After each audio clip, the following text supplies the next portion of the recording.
Sawadee Kap. Hello and welcome to Daily Wisdom, Walking the Path with the Buddha. Today is our Pali Canon English study group, and we're studying Volume 3 of our book series, which is titled Foundation in the Teachings. We're going to be finishing this book up today by exploring chapters 111 through 124. And then next week, we're going to be starting with Volume 4, chapters 1 through 10.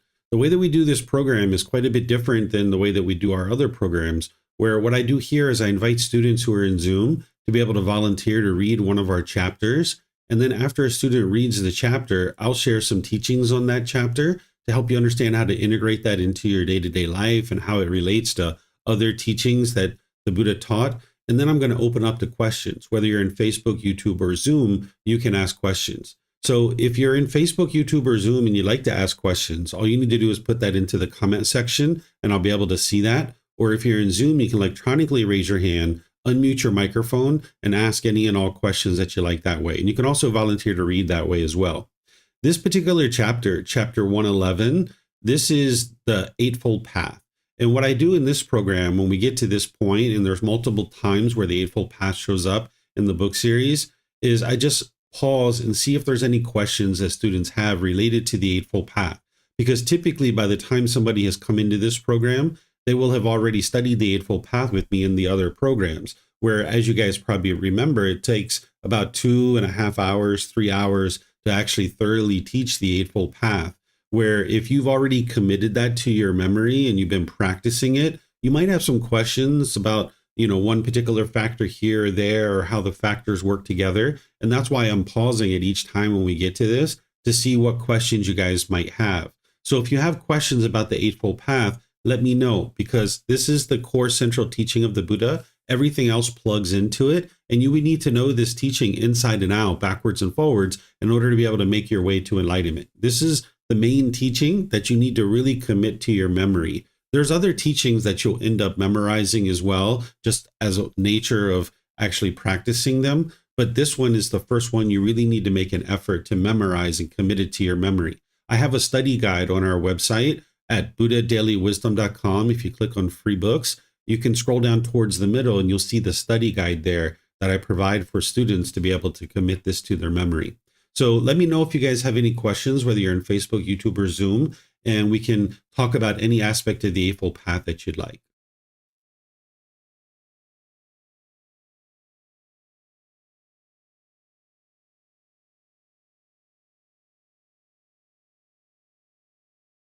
Okay, I don't see any questions. So I will move on to the next chapter. And as we do with each individual time that we study, if anybody would like to read the chapter, just raise your hand electronically and I'll be able to see that. Looks like Pat raised his hand. So go ahead, sir. I will apologize in advance because there's a lot of names here that I might butcher. So yeah, I will do my best. Where earth, water, fire, and wind find no footing. Once Kivada, in this order of monks, the thought occurred to a certain monk. I wonder where the four great elements, the earth element, the water element, the fire element, and the wind element are eliminated without remainder. And what monk attained to such a state of mental concentration that the way to the heavenly realm appeared before him? That monk attained to such a state of mental concentration that the way to the heavenly realm appeared before him. He went to the heavenly realm of the four great kings and asked the question. When none of them could answer the question, the monk went to the 33 gods who said, "We don't know, but Saka, ruler of the heavenly beings, may know."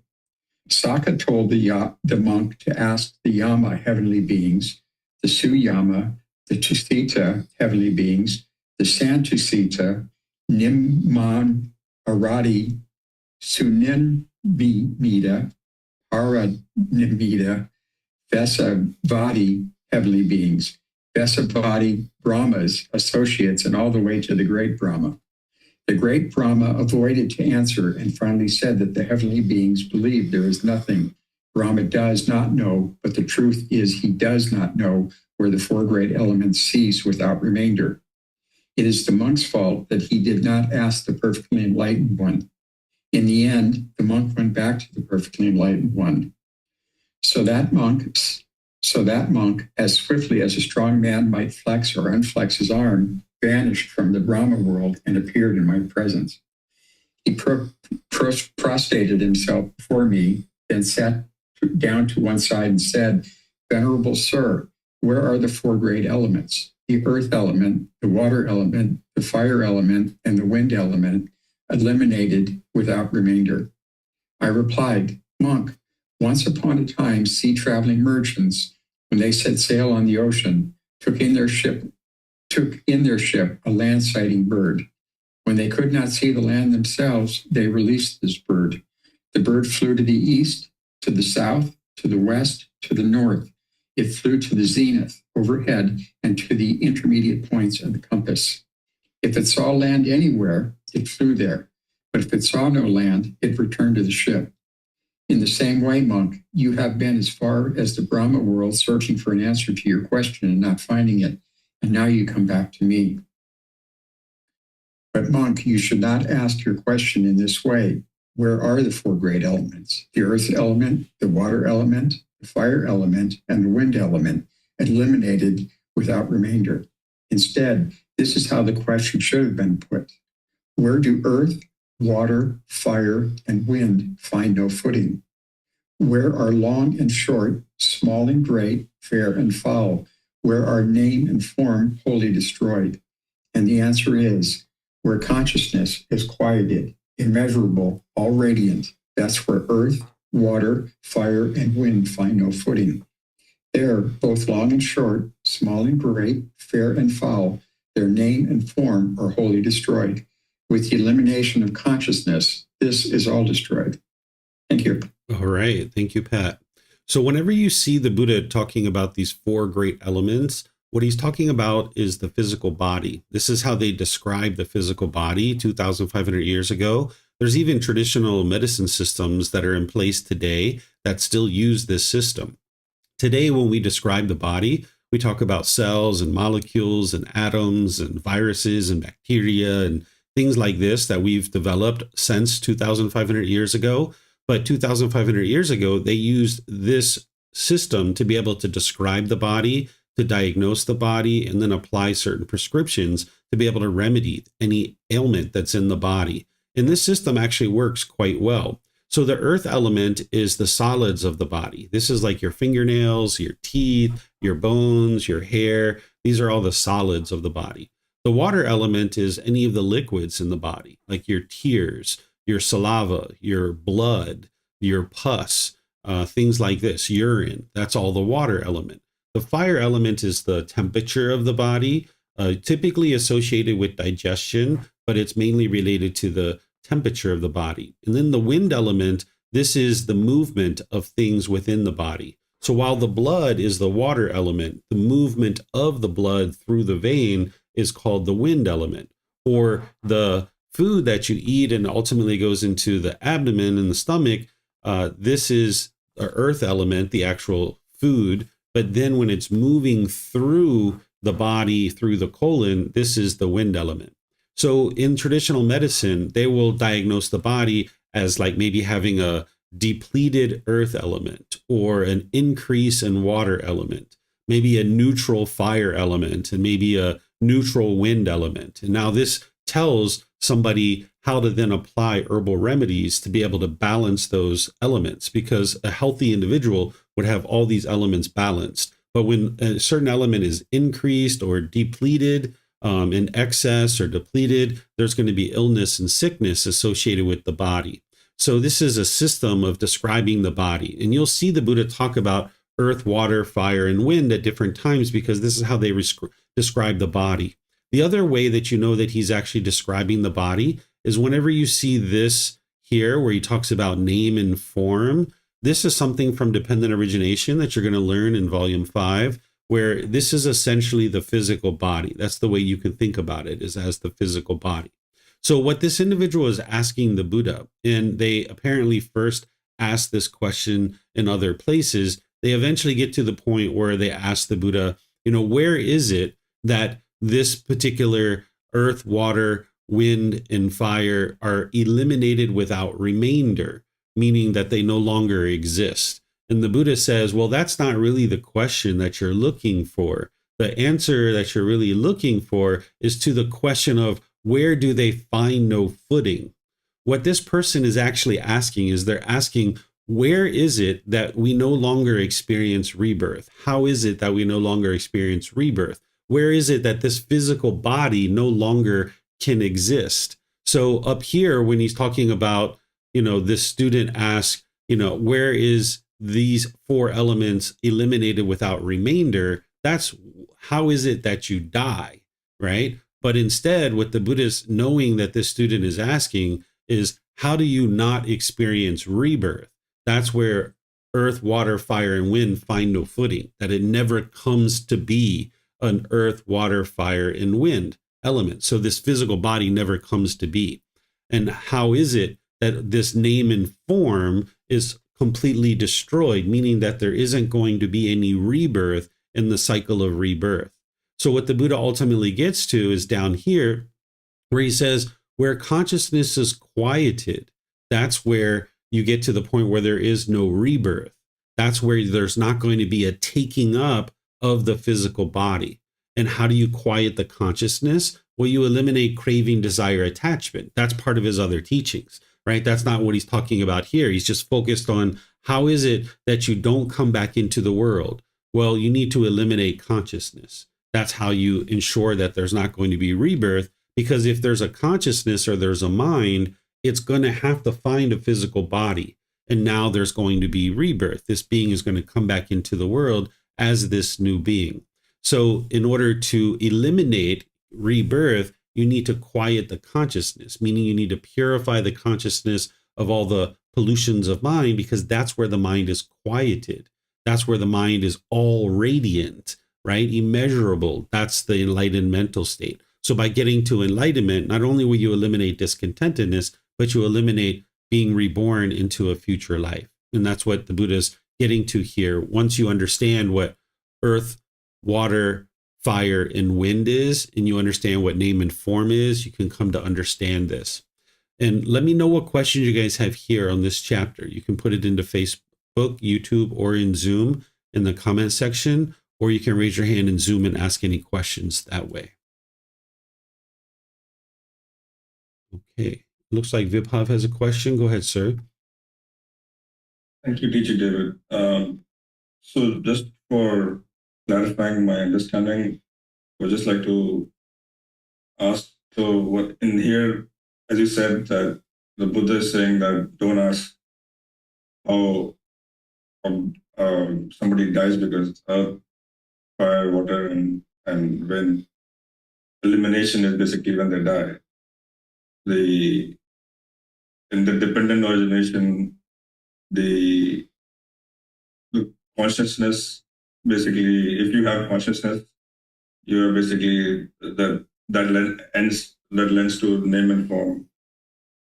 A person being born, like a name and form being created. And so if there's no consciousness, because the consciousness is quieter, there will be no name and form coming out of that, because that link is broken. And so therefore, the chain of dependent origination is broken there. The correct way to understand it. Exactly. And as you have studied dependent origination, the way to get to that is to eliminate ignorance by cultivation of wisdom. That's why everything comes back to the cultivation of wisdom. Okay, thank you. You're welcome. Right. I don't see any other questions anywhere. So we'll move to the next one, which is chapter 113. Is there someone who would like to read this one? Actually, you know what? This is the same thing that we just read. It's just a shorter version. And since we're moving through these chapters, we have 14 to actually study today. I'll just kind of move past this one because this is the same thing. We don't actually need to read that. Okay. So now we'll go to number 114. And whoever decides to read this, if you could read 114 and 115, that would be good. And we'll talk about both at the same time. So it looks like Vibhav. Go ahead, sir. Thank you. The conditioned monks. There are these three characteristics that define the condition. What three? An arising is seen, a vanishing is seen, and its alteration while it persists is seen. These are the three characteristics that define the condition. Okay. And then now there's this next one, Vipal, if you could read this too. The unconditioned. Monks, there are these three characteristics that define the unconditioned. For three, no arising is seen, no vanishing is seen, and no alteration while it persists is seen. These are the three characteristics that define the unconditioned. Okay. Thank you, sir. So here, this is where the Buddha is teaching about conditioned objects and unconditioned objects. Remember, the Buddha isn't giving you rules and commandments. He's not giving you a bunch of beliefs. He's not explaining to you the way the world should be. He's explaining to you the way the world is. That's how you're cultivating wisdom and you're awakening to enlightenment, is you're learning about the natural laws and how the world's truly constructed. Because when the mind's experiencing anger, sadness, frustration, and all these other feelings, that's because it's struggling to live in a world that it doesn't understand. What the Buddha is guiding you to be able to do is awaken to the wisdom of how the world is actually constructed, because then when you understand how the world functions through these natural laws, you'll be able to navigate the world peacefully. So oftentimes people think that the Buddha taught everything everywhere is impermanent. And that's why when I describe to people that enlightenment is permanent, some people that have maybe been exposed to things from other places, they're a bit confused. They're like, hold on a second, how can enlightenment be permanent when everything is impermanent? This isn't actually true. The Buddha never taught everything is impermanent. What he's teaching is conditioned objects and unconditioned objects. That what conditioned objects are is they are impermanent. They will arise, they change, and they fade away.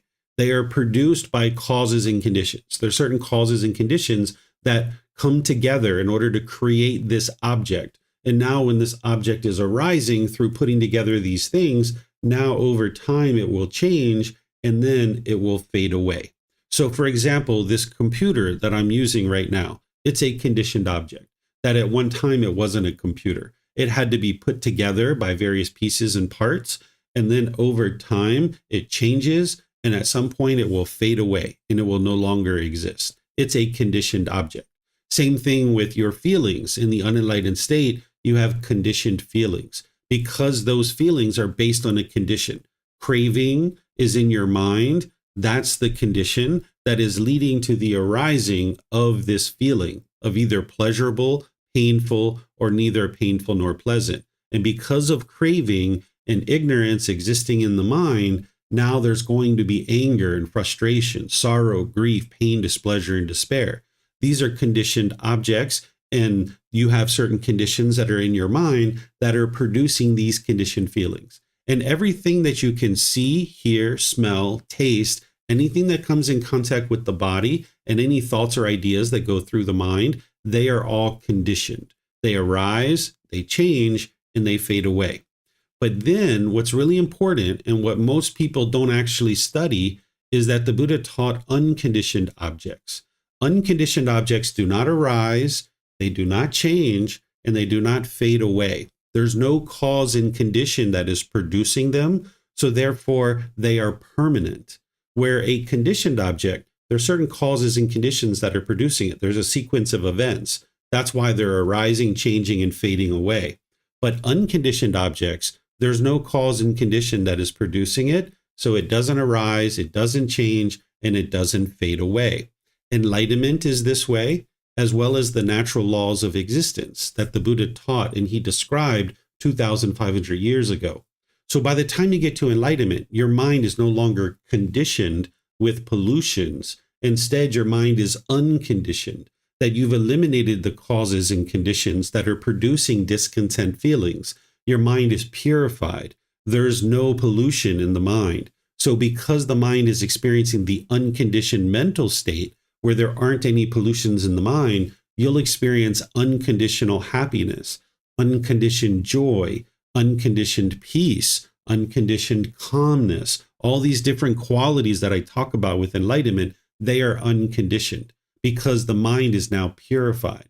There's no cause and condition that is producing it. So there's nothing that is going to happen for that to go away. So those mental states of peace, calm, serenity, contentedness, and joy, it doesn't arise, it doesn't change, and it doesn't fade away because there's no cause and condition that is producing it. And this is unconditioned mind that is experiencing unconditioned mental states.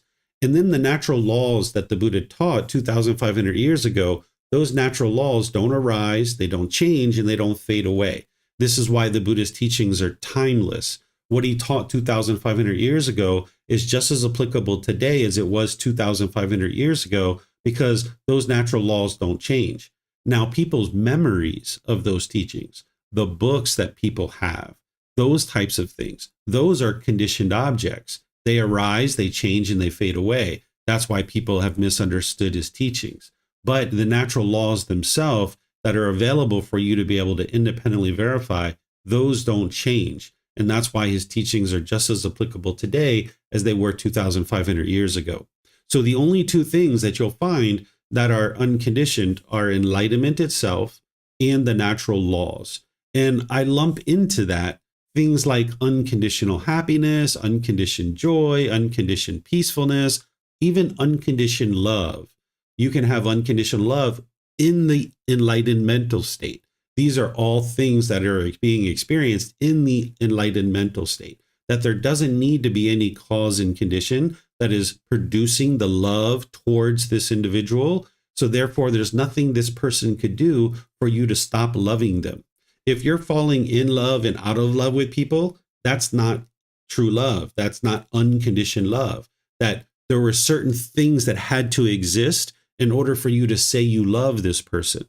And then when they did certain things that you disagree with, you say, I don't love them anymore. That's not actually love.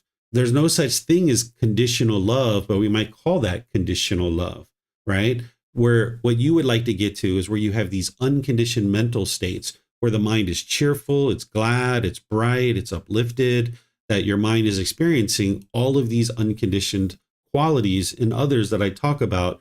And the way that that is occurring is by getting rid of the conditions of craving, anger, and ignorance, or in more detail, the 10 fetters. By getting rid of those 10 pollutions, now the mind is purified, it's unconditioned, and now it's experiencing the natural state of the mind. So one of the ways to think about this is if we have the sun and there's clouds in front of the sun, the clouds are the causes and conditions that are blocking the rays of the sun. But because that's conditional, it is impermanent. That means they arise, they change, and they fade away. Those clouds are eventually going to move away. And now the rays of the sun can shine through. But the unconditioned aspect of the sun, it's always there. But the sun is actually conditioned as well. I'm just using this as an example for you. But the sun is actually a conditioned object. Now, the enlightened mind, the natural state of the mind is enlightened. But because it has these conditions, meaning these 10 fetters, these pollutions in the way, it experiences conditioned feelings. But when you get those conditions out of the way, now you experience the unconditioned mind, the purified mind, where you now experience the unconditioned mental qualities. So let me know what questions you guys have on the conditioned and unconditioned. This helps you to see that the Buddha did not teach everything is impermanent. But one of the things you'll hear me say is everything in the world is impermanent because all the material objects in the world are impermanent. But there's enlightenment and the natural laws that are actually permanent. So it looks like Vibhav has a question. Go ahead, sir. Thank you, Teacher David. I was just wondering the statement that you made that the natural state of the mind is enlightened, and the 10 fetters that and craving, anger, and ignorance is one that pollute the mind. So it's kind of the clouds that are hiding the bright and shiny state of the enlightened mind. But if enlightenment is to be achieved, then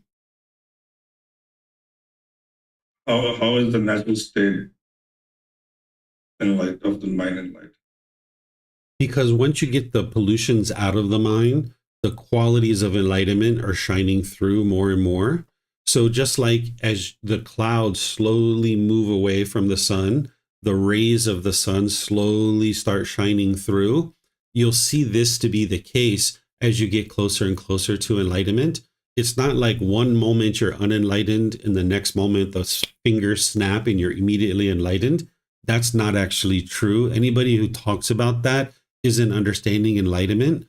Instead, what you're going to find is that as you're getting rid of these pollutions, the qualities of enlightenment will start to shine through for a few seconds, a few minutes, a few hours, a few days, a few weeks, a few months. But because the mind still has pollution, boom, you're going to get some discontentedness. You can go as long as 3 months, 6 months sometimes, where there's no discontentedness in the mind. You're in the third stage of enlightenment at this point, but boom, there's a little bit of discontentedness. Other people will know you're discontent. It's all internal, but there's just a bit of ickiness in the mind. So you'll be able to see how the qualities of enlightenment start to shine through more and more, but it's getting rid of these pollutions out of the mind so that you can get to an unconditioned mind, that the mind's natural state is actually enlightened. But because these pollutions are in the way, you're hindered from experiencing those qualities. Okay, thank you. You're welcome. Okay, I don't see any other questions anywhere. So I'm going to move to the next chapter, which is chapter 116. Is there someone who would like to read this one? Okay, Samantha, go ahead, ma'am. Seeing non-self with correct wisdom.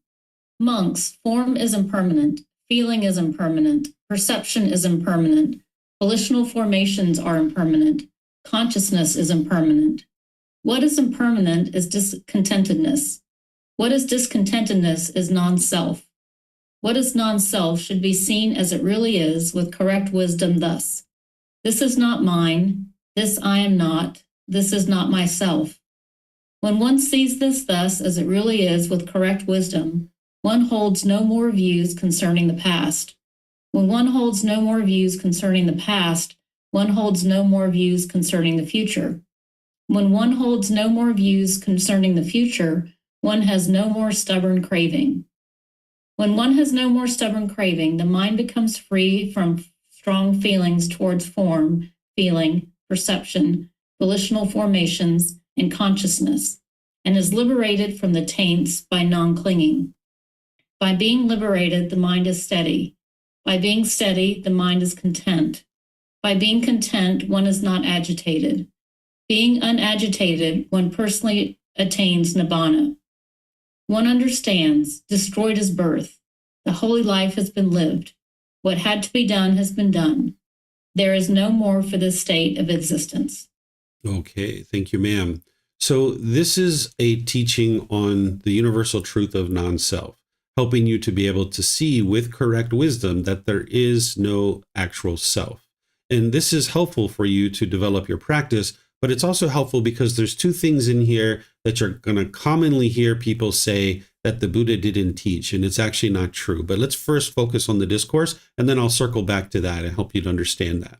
So here the Buddha is saying, form, feeling, perception, volitional formations, and consciousness are all impermanent. This is the 5 aggregates or the 5 criteria. This is what makes a living being a living being. Every living being is going to have physical form. It's going to have feelings. It's going to have perceptions, which are your views and opinions about the world. It's going to have volitional formations, which are choices and decisions. A living being is going to have free will. And then there's going to be a consciousness or a mind. These are all things that an individual can cling to. And when you cling to these things, it's going to produce discontentedness. So all of these things are impermanent. And that's what the Buddha is starting off, helping you to be able to see that these things are all impermanent. But then he's helping you to see, okay, what is impermanent is going to lead to discontentedness. Because if you cling to any of these things that are impermanent, thinking that they should be permanent, now it's going to lead to your discontentedness. So, for example, this physical form, if you're clinging to it, wanting it to stay permanently youthful, well, when you get a wrinkle or a pimple or a mole or a gray hair, you're going to be shaken up by that, right? Or if you cling to your feelings, this happiness, excitement, elation. I know people that have said, I like the anger, I like the sadness, I like this feeling, I enjoy having that grief and sadness and sorrow. I can't imagine not having that. This is the mind holding on and clinging to that. Or your perceptions, like your views and opinions, maybe your political views or your opinions about other things. If you cling to those, You'll argue with other people and you'll get really angry when people don't agree with your perceptions or your choices and decisions. You'll cling to those and it'll lead to unwise decision making, where in reality, you might be wiser to update your decisions rather than cling to a decision that you made so many weeks or months ago. Or the mind will cling to the consciousness itself, thinking that this consciousness is you or who you are, like the self-identity, based on your nationality, your ethnicity, your sexual orientation, your culture, your job or occupation, any number of things. So the Buddha first makes it clear that these things are impermanent. And of course, you need to independently verify that and see that for yourself.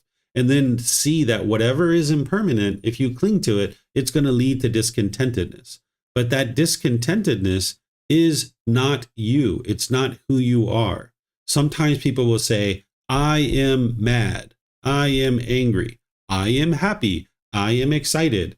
That's not who you are. Those are feelings that are being experienced by the mind. They are not permanent. They are going to arise, they're going to change, and they're going to fade away.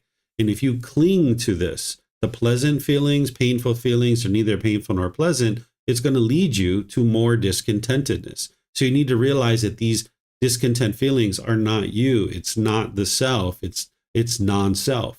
So what is non-self should be seen as it really is with correct wisdom. Thus, this is not mine. This I am not. This is not myself.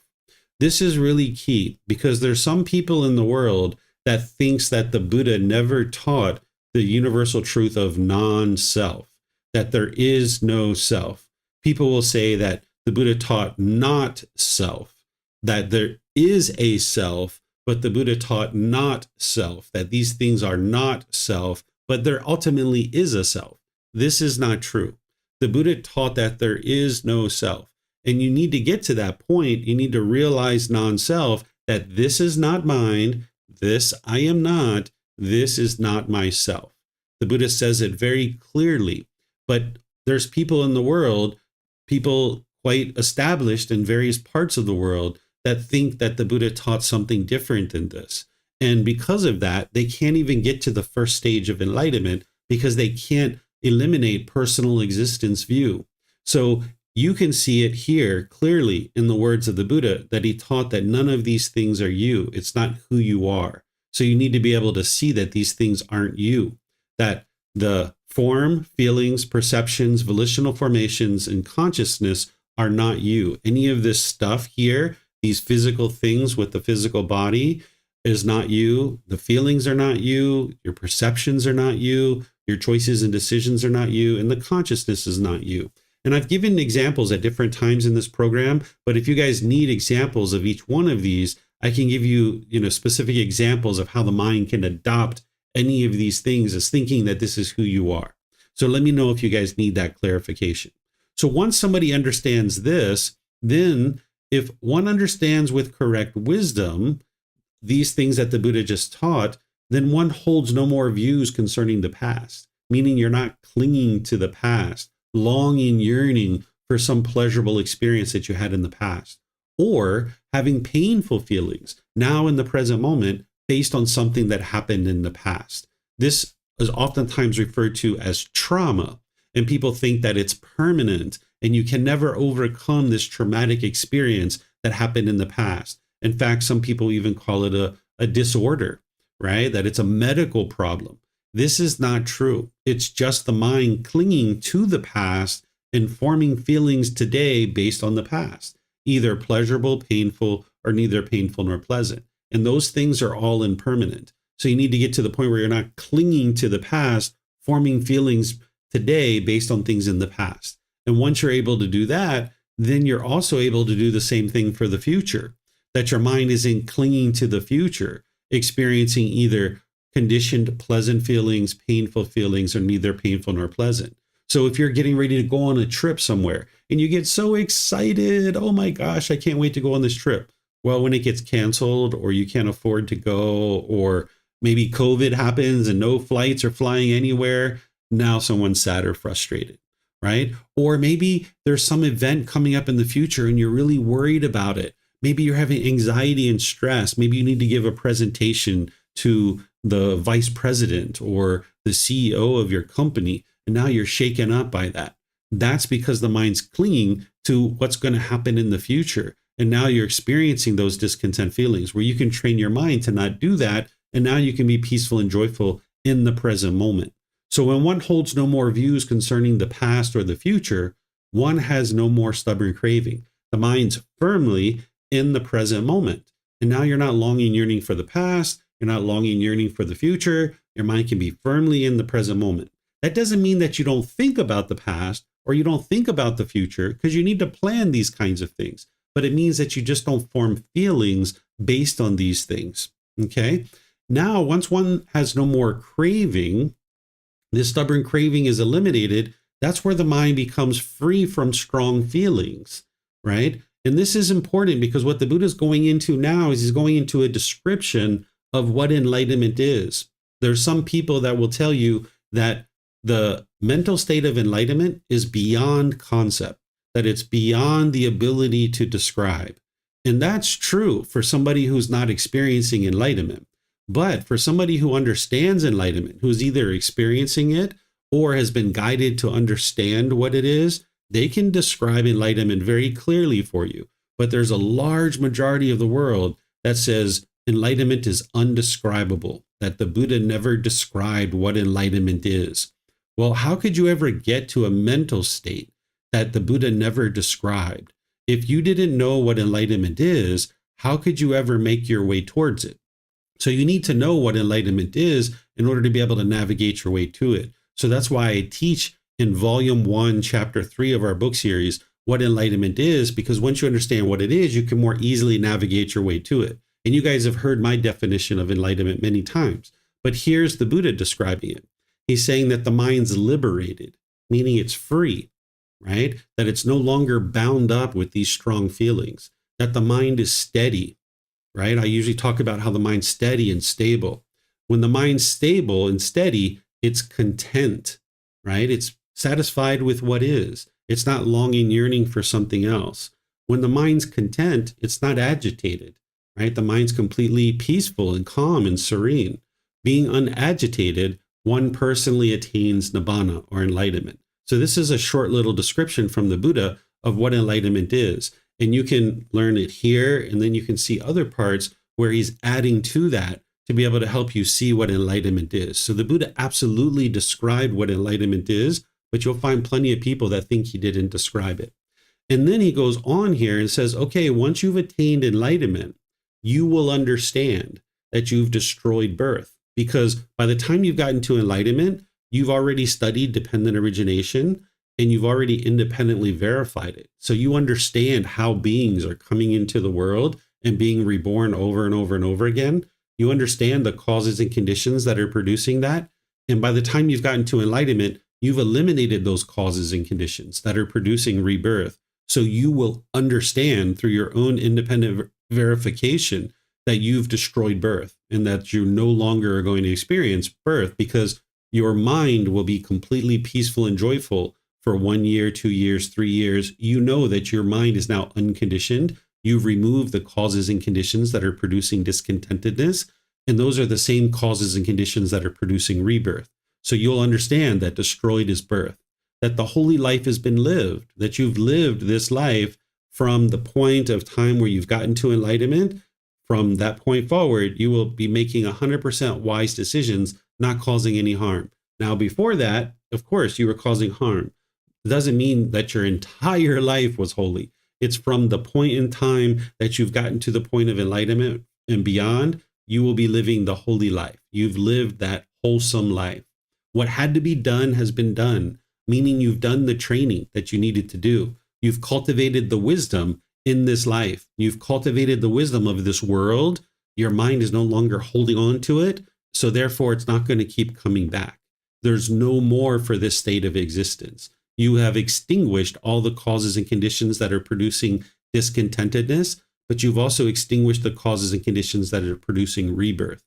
So let me know what questions you guys have here on this chapter. Very short chapter, but a lot of interesting things here. You can put that into Facebook, YouTube, or Zoom, or you can raise your hand in Zoom and ask any questions you like. So it looks like Kristen has a question. Go ahead, ma'am. Thank you, teacher. So I noticed that when you're teaching about right view, you always kind of go back to or start with non-self and discontentedness, non-self, and impermanence. Is that sort of one of the key things in order to move forward? Is that why you kind of start there before really getting and diving into right view? Because without the wisdom of non-self, there's really no way of eliminating the craving of, of just moving forward and on the path. Is that sort of, so it sounds like this is like a really key element here for all things moving forward. Yeah, you need to know those three building blocks of the three universal truths, of the universal truth of impermanence, discontentedness, and non-self. Those are the building blocks that help you to understand right view, that to understand that it's your own mind that's causing these feelings. So, of course, impermanence teaches you that things are constantly changing. Discontentedness is teaching you that your mind has these conditioned feelings that are rising, changing, and fading away. And non-self is teaching you that, yeah, when people make comments about this body and they're either being agreeable or disagreeable to you, maybe degrading or diminishing, that's all coming from your own mind. That's what you ultimately find out when you get to the Four Noble Truths. So if you didn't understand the three universal truths, you wouldn't be able to understand the Four Noble Truths. Those are building blocks for you. Okay, so in order for me to really let go of the past or the present, I have to have developed non-self. Well, yes. Or in order to let go of craving, I really need to have developed non-self. Yeah. The short answer is yes. You wouldn't be able to get rid of 100% of your cravings without having first realized non-self. Because you need to realize these things that you've experienced in the past, it doesn't define who you are as a person. Those things, like let's just say we used drugs and alcohol in the past. Those were decisions that we made in the past, but we don't have to adopt the identity of I am an alcoholic or I am an addict, right? That's something that people teach in order to make sure you know never to go back to use drugs and alcohol again.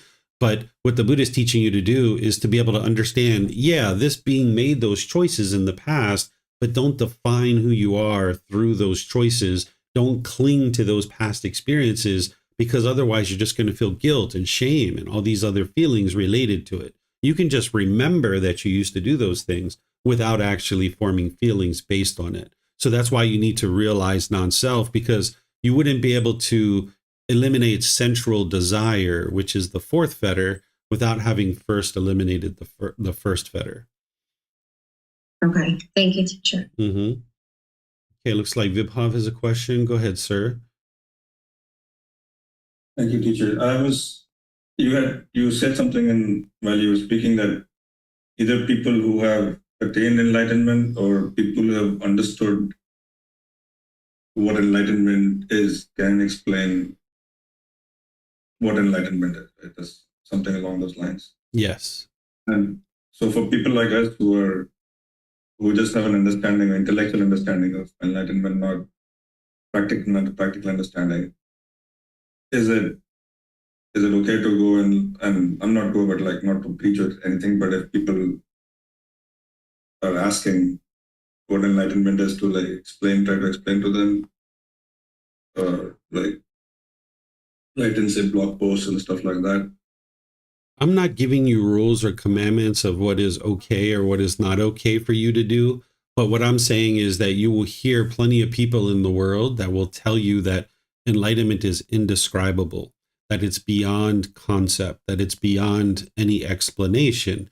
And that is true for those people who haven't ever attained enlightenment, or they don't understand what enlightenment is. They will say that, but they relate that to the Buddha, and they will say that the Buddha never described what enlightenment is, that it's beyond all description, and the Buddha never talked about it. This isn't actually true. But what I was saying is someone who's attained enlightenment will be able to describe what enlightenment is. And if someone has learned from an individual what enlightenment is, an individual would be able to describe it. I'm not saying what is okay or not okay for you to do in your life. I'm just saying you have the capability to describe it because someone has taught it to you and you understand it. But these people over here who are saying that enlightenment is beyond concept or indescribable, that's because they haven't attained enlightenment and they've never learned from anybody who's actually attained enlightenment what enlightenment is. And that's why they're describing it that way and saying those types of things. But what you guys have here is you have the original words of the Buddha to be able to see that the Buddha actually did describe enlightenment. So that way you won't be misled when you hear other things from other places. Maybe I can read, like, I understand what you're saying. Maybe like I'll rephrase my question, like somebody who is not fully enlightened yet, but is like a teacher, and they're teaching somebody, or like they're teaching their students about the teachings and explaining what enlightenment is. That would, even though they're not attained it, they're still teaching it.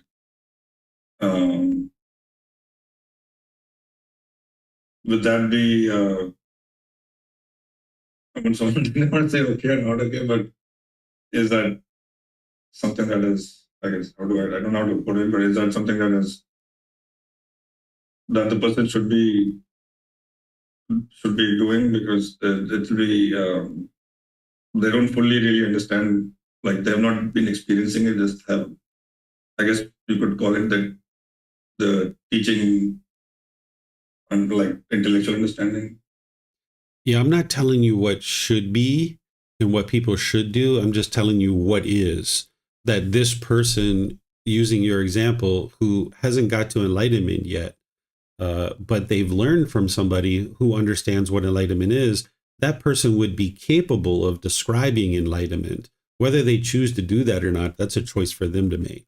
In terms of teaching others how to get to enlightenment, the Buddha shared, and I agree, that it would be very difficult for anybody to teach others how to get to enlightenment if they haven't first attained enlightenment themselves. It would be very difficult because people would that teacher would be getting angry and frustrated. They would be impatient with their students. They would be talking rough and harsh and bitter and hostile, and their students wouldn't be able to see a role model of how to actually attain enlightenment because their teacher is doing these kinds of things. So I'm not teaching you whether a person should do these things or not. I'm just saying this person is capable, because when I talk about this person over here who's describing and saying that the Buddha never taught what enlightenment is and it's indescribable, okay, I understand, because those people haven't attained enlightenment and they've never actually learned from someone who has attained enlightenment. But these people over here who either have attained enlightenment or they've learned from somebody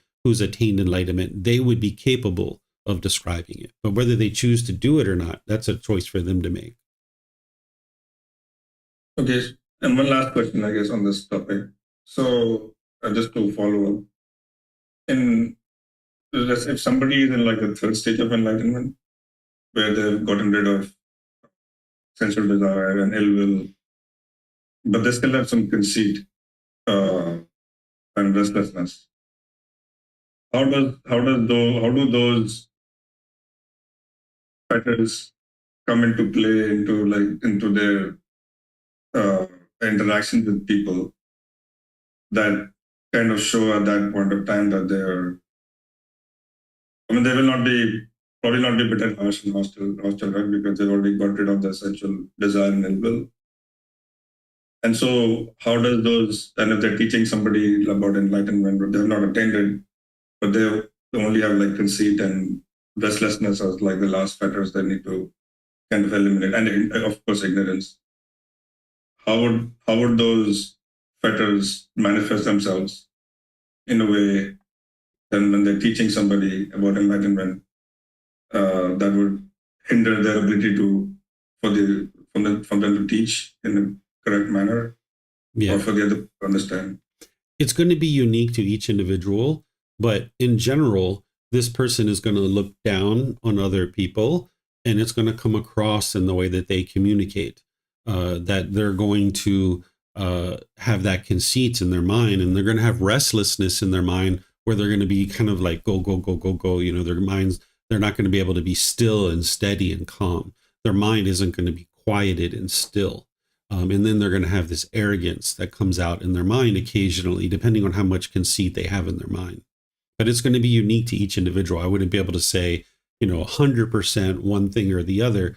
But if somebody was displaying conceit, you'd be able to see it. But this is what's going to happen, is they're going to have that. But that doesn't mean that that person shouldn't teach, because if somebody was moving towards a right livelihood, and in order to be able to get into the jhanas, for example, into the first stage of enlightenment, they're going to have to get to a right livelihood, to the first fold of purification.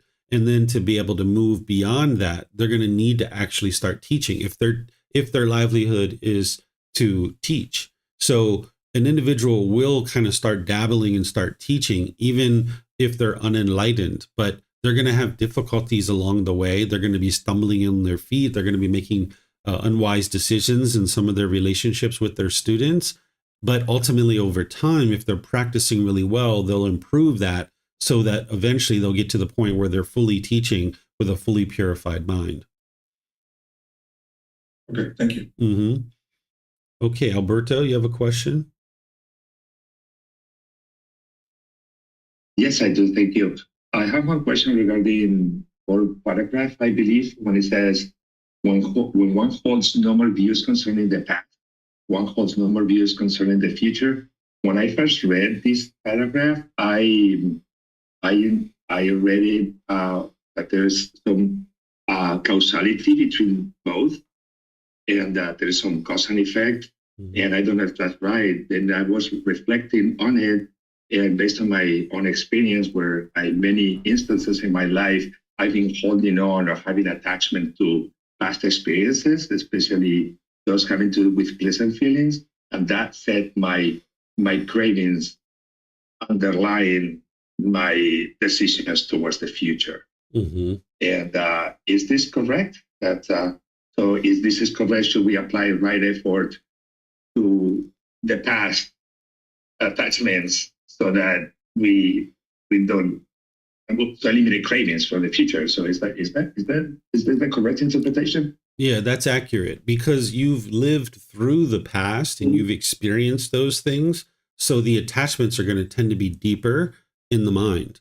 The things that are going to happen in the future that haven't happened yet, there can still be craving there, but it's not as strong, it's not as significant, because you haven't experienced it yet. Your mind is just thinking about it. So if you can eliminate this craving and clinging to the past, getting rid of the craving and clinging for the future is a cakewalk, right? It's like really straightforward, because you've already done this hard work to get rid of these deeper cravings. Thank you. This is very helpful. Yeah, you're welcome. That's the beauty of studying the original words of the Buddha. All right. So I don't see any other questions anywhere. Oh, Vibhav, you have a question? Sorry, I have one last question. So, like what Alberto was saying about like holding on to the past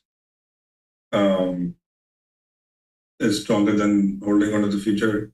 And you and I have discussed, like, I seem to be holding on to a future state, future craving more than, I don't know if I'm holding on to a past craving, but I'm holding on to a future craving for, as we talked about, having like kids go to college and stuff for their securing the future, financial future. So in that case, is that due to, you think that's due to some craving from the past, or is it something that's just like the future craving that I'm holding on? Yeah, that's related to the past. That's why when I was with you and we were driving in the car with you and your wife, I was asking you guys questions about your past. And I was asking you, like, what was your college like? Did you go to the college that you really wanted to go to? Or was there another college that you would have preferred to go to, you wanted to go to? And you guys were like, oh, yeah, like we would have wanted to go to this type of school or that type of school. We never got to fulfill that part of what we wanted. And I was like, that's where your craving for the future is coming from with your daughter or your son, wanting them to get into a certain school, because you guys didn't experience 100% of what you were looking for in a college experience. Okay. Mm-hmm. And also, I've asked this question in the past also, but I would just like to clarify it, is that this is basically indirectly saying that we need to live in the present moment, right? Because it's saying that we should not be holding on to views concerning the past. And then that will basically ensure that we're not holding on to views concerning the future.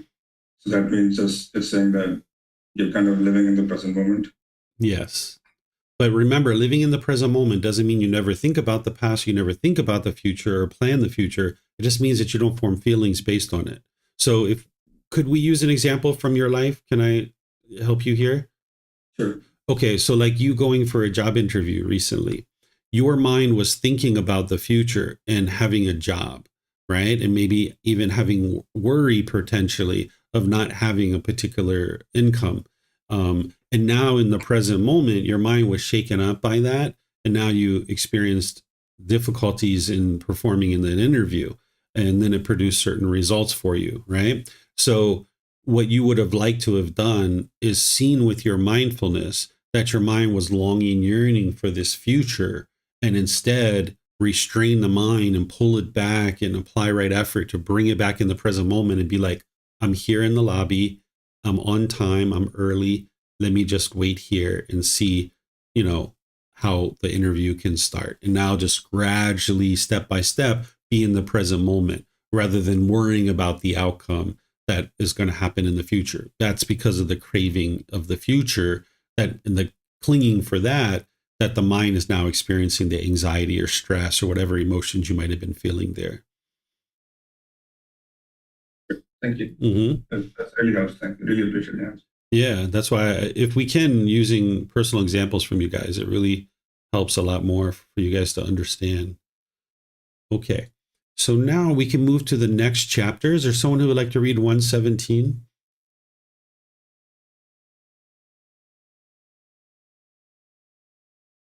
Okay, looks like Kristen. Go ahead, ma'am. Thank you, teacher.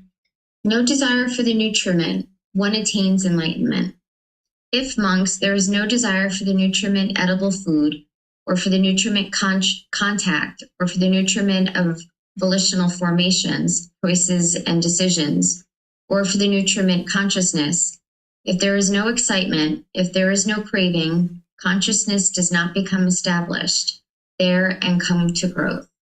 Where consciousness does not become established and come to growth, there is no development of name and form. Where there is no development of name and form, there is no growth of volitional formations. Where there is no growth of volitional formations, there is no production of future renewed existence. Where there is no production of future renewed existence, there is no future birth, aging, and death. Where there is no future birth, aging, and death, I say that, is without sorrow, anguish, and despair. Suppose, monks, there was a house, a hall with a peaked roof, with windows on the northern, southern, and eastern sides. When the sun rises and a beam of light enters through the window, where would it become established? On the western wall, venerable sir. If there were no western wall, where would it become established? On the earth, venerable sir. If there was no earth, where would it become established? On the water, venerable sir. If there were no water, where would it become established? It would not become established anywhere, venerable sir. So too, monks, if there is no desire for the nutriment edible food, for the nutriment contact, for the nutriment of volitional formations, for the nutriment consciousness, consciousness does not become established there and come to growth. Where consciousness does not become established and come to growth, there is no development of name and form. And there is no development of name and form, there is no growth of volitional formations. Where there is no growth of volitional formations, there is no production of future renewed existence. Where there is no production of future renewed existence, there is no future birth, aging, and death. Where there is no future birth, aging, and death, I say that is without sorrow, grief, and despair. Thank you. Okay, thank you, ma'am. So this is more detail of what we were studying previously, the second discourse of 112, where we were looking at what the Buddha was teaching there, and he was explaining how the quieting of consciousness leads to the elimination of rebirth. Well, here, this is a lot more detail, where when there's no desire, when there's no craving for this nutriment of edible food, meaning that there's not a longing, yearning for it. Of course, you're going to need to eat, right? Even when you're enlightened, you're going to need to eat. But your mind isn't longing, yearning for certain foods. You can just look at food as something to sustain the health of the body. That some food you taste, it's going to be really tasty and it's going to be really great. Other food you taste, not so great, right? But you can still eat it and you're not discontent. That's what it means to have no desire for the nutriment of edible food, meaning that you understand that this food is just to sustain the body and it's going to taste really great in some situations and other times it's not. That's the impermanent nature of the world. So when you eliminate that desire, or for the desire for contact, meaning your mind is longing, yearning, you want this person with you. You can't meditate unless you have your husband or wife with you, or you can't go to the movies unless you have your husband or wife or your friend or family member with you, or you can't go do this or that because you have to have this person with you. You have to have certain contact. Or maybe you can't fall asleep at night unless you hear music in your ear. Or you can't fall asleep at night unless you have that fan going and you hear that little white noise. That's the nutriment of contact, that you're having a desire for some type of contact and you can't do this thing without that contact. Your mind is dependent on it because there's a desire. Or when there's no desire for the nutriment of volitional formations, this is certain choices and decisions, that you're longing, yearning for certain choices and decisions. And then there's the nutriment of consciousness, where the mind is holding on to this consciousness. So when you eliminate that desire for these things, holding on to them and clinging on them, then there's no excitement. Remember, when you hear no excitement, that means conditioned feelings, right? Sometimes when people are like, I'm not going to be excited when I'm enlightened. Well, you're not going to be experiencing conditional excitement. Your mind's going to be in this unconditioned mental state where it's always peaceful, it's always glad and cheerful and radiant and bright and uplifted. But you're not going to be bouncing off the walls with the excitement, right? And the reason why is because your mind's no longer clinging to all these things. Oh my gosh, we're going to the ice cream place. I just can't wait to get to the ice cream place. And now you go there and they're closed and now you're sad. Right? So that's why when you have no desire for edible food, when you just understand food is just to sustain the body and it's going to sometimes taste good and sometimes not. And that's okay. That's the impermanent nature of the world.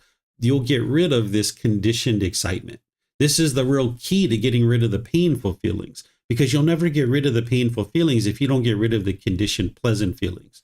So when you get rid of that, if there's no more craving, then consciousness does not become established or come to grow, right? So this little paragraph right here encapsulates what you really need with the detail of dependent origination and some of the other teachings that the Buddha is sharing. He's showing you that when there's no craving, when there's no longing, there's no yearning, the consciousness doesn't exist. Because there's other chapters that you're going to see from the Buddha where he says very clearly that craving is the fuel that leads to rebirth.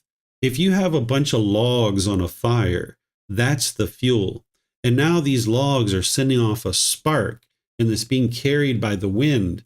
And when that spark lands, we've got a brand new fire. It came from the old fire, but it's a brand new fire. It came from the fuel of the first fire. But if we get rid of the fuel, then there's no spark. So that means there's not going to be a new fire. So that's what you're doing, is you're extinguishing the craving in the mind, the longing, yearning. That's what extinguishes the spark that leads to the next consciousness, thus the next life. And all of this other stuff that he's sharing is just the details of that, helping you to be able to see that, and using an analogy with the sun shining through the beam of light through the window. And he's explaining like, hey, if there's nothing there, it can't be established. So if there's no craving there, then the consciousness can't be established. There's nowhere for the consciousness to land and actually establish. There's no seed. There's no root cause. You've dismantled the causes and conditions that are producing the forming of a consciousness and thus rebirth. And then the Buddha is explaining that again, where he always, he'll typically talk about something at the beginning, he'll talk about something in the middle, and then he'll repeat what he talked about from the beginning. So let me know what questions you guys have here. This is helping you to see how to eliminate the rebirth, but also he's teaching you how to eliminate discontentedness too, right? That there's no sorrow, grief, pain, or displeasure when you eliminate that craving, desire, attachment, the longing, yearning. You can put your questions into Facebook, YouTube, or Zoom, or you can raise your hand in Zoom and ask any questions that you like. Okay, I don't see any questions anywhere. So let's move on to our next chapter. It looks like maybe Pat would like to read this one, or maybe you have a question. Go ahead, sir. How should the nutriment edible food be seen? And how, monks, should the nutriment edible food be seen? Suppose a couple, husband and wife, had taken limited provisions and were traveling through a desert. They have with them their only son, dear and beloved. Then, in the middle of the desert, their limited provisions would be used up and exhausted, while the rest of the desert remains to be crossed. The husband and wife would think, our limited provisions have been used up and exhausted, while the rest of this desert remains to be crossed. Let us kill our only son, dear and beloved, and prepare dried and spiced meat. By eating our son's flesh, we can cross the rest of this desert. Let not all three of us perish. Then, monks, the husband and wife would kill their only son, dear and beloved, prepare dried and roast and toasted meat, and by eating their son's flesh, they would cross the rest of the desert.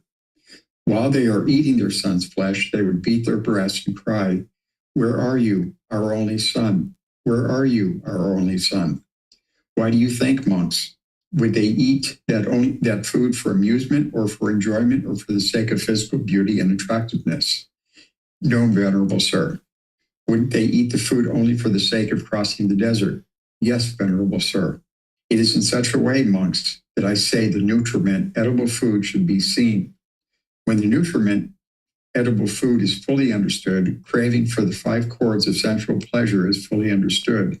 When craving for the 5 chords of sensual pleasure is fully understood, there is no fetter bound by which a noble disciple might come back again to this world. Thank you. All right. Thank you, Pat. So very graphic discourse here.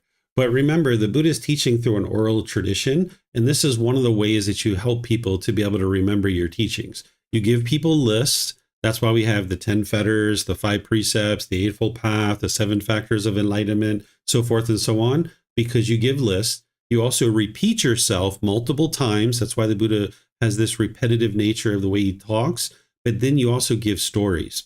And sometimes the more graphic the story is, the more it will imprint into the mind and people actually remember it, right? So here he's talking about this husband and wife traveling through the desert, and they realize that they run out of food, and they've got their son with them, and they decide to kill their son and use that meat in order to be able to sustain their life.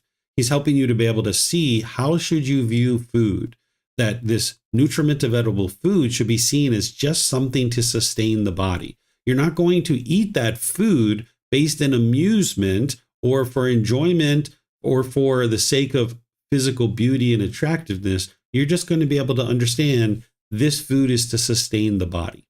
Now, that's not to say that by the time you get to enlightenment, you won't enjoy your food, because you surely will. When you're eating that piece of chocolate cake or that ice cream or some falafel or Indian food or whatever it is that you enjoy to eat, you're going to surely enjoy that food, but your mind isn't going to have conditioned pleasant feelings. This is something that sounds a bit strange to some people, but you've got to get to the point where you're doing what the Buddha is teaching here, which is you see food as just something to nourish the body, that it's not something to please the tongue and please the mind. Because that's what we tend to do in the unenlightened state, is we eat based in emotion. If you're sad, if you're frustrated, if you're angry, if you're sorrowful, you might turn to a bunch of chocolate cake or ice cream or things like this and just eat in order to be able to get to conditioned pleasant feelings. So the whole reason why the mind's in the conditioned painful feelings of sadness and sorrow is because of craving, desire, attachment. There's some craving that's not being met.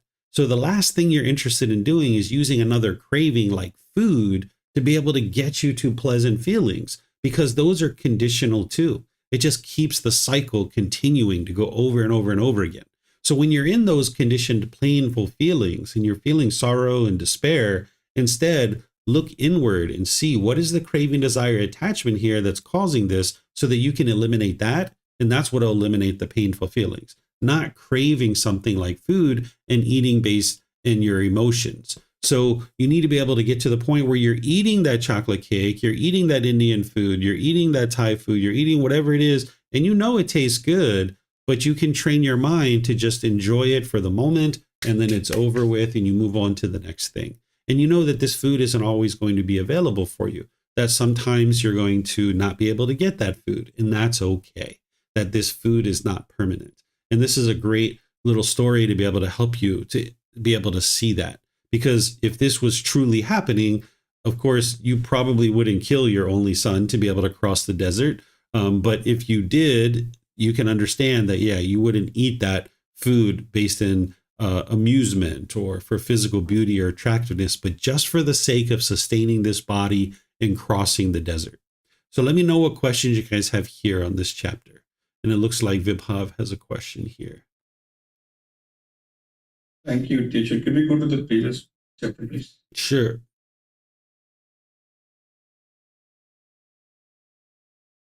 So I'm trying to understand, like in the first paragraph, it starts off with, like, it talks about the food, like for contact with food, like for nutriment contact.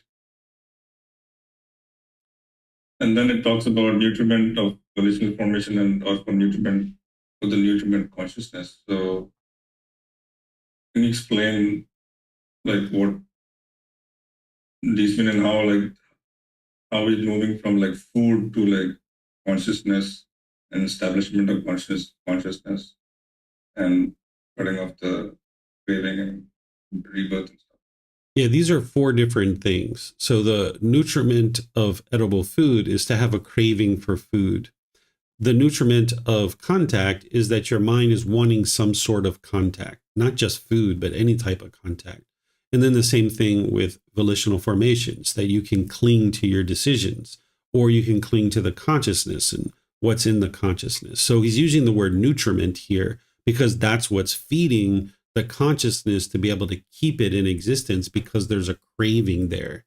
So when you get rid of that craving, then there's no longer this nutriment that's feeding the ability for this consciousness to continue. Essentially, you're starving the consciousness of its craving, and then it ultimately extinguishes it. And now that has been eliminated, and the mind can experience peace and joy. Okay, so you're using the nutriment of food as an example, and we can do the same thing for the other pieces as well. That the nutriment is basically the craving for food or craving for, or as a holding on to any of the choices or decisions, or even holding on to consciousness or your mind, that will produce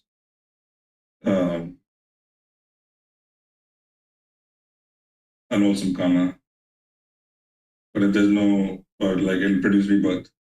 But if there's no nutriment attached to any of these things, that can, like, we got rid of the craving for any of these things, then it basically it'll quieten the consciousness, and it will produce enlightenment and the end of rebirth. Yes. Okay, thank you. Mm-hmm.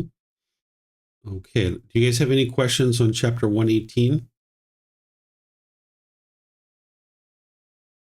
Okay, I don't see any questions. So let's go to the next one, which is 119. Would someone like to read this one?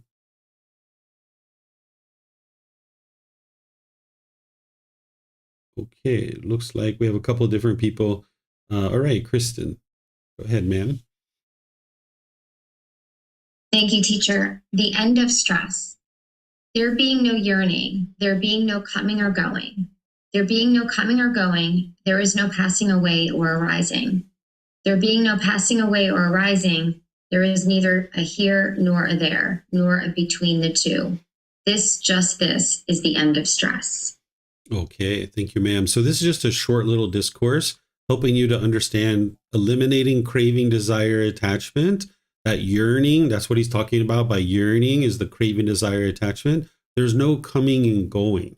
If you think about different times in your life, you might have been like, say you were at home and you're at work and you're like, oh man, I just wish I could get out of here. I want to go on vacation.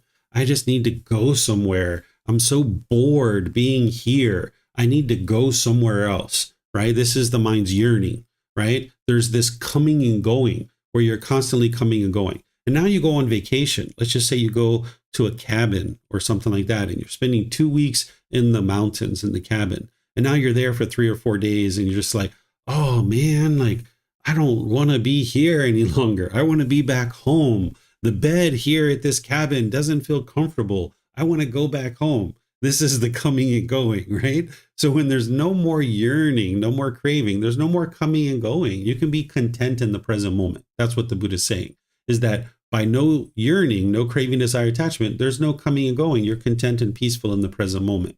By being content and peaceful in the present moment, where there's not this coming and going and you're constantly on the go, there's no passing away or arising of discontent feelings, that the mind isn't experiencing these impermanent feelings any longer. By not having this passing away and arising of the discontent feelings, there's neither a here nor there nor between the two, meaning you're completely content in the present moment. And this, just this, is the end of stress, right? So just a short little discourse to help you see, to eliminate craving, desire, attachment, and eliminate this coming and going where you're constantly on the go and want to go, go, go, go, go. You're never content in the present moment or where you're at. You always want to be somewhere else. It's kind of like the grass is always greener on the other side of the fence, and the mind wants to go to the other side of the fence. So let me know what questions that you have on this chapter.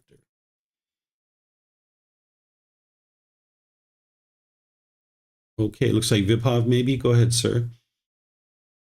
Thank you, teacher. So could you explain what it means to be nor between the two, like neither here, nor there, nor in between the two? That's where you're content in the present moment. Okay. So between the two is kind of a little bit.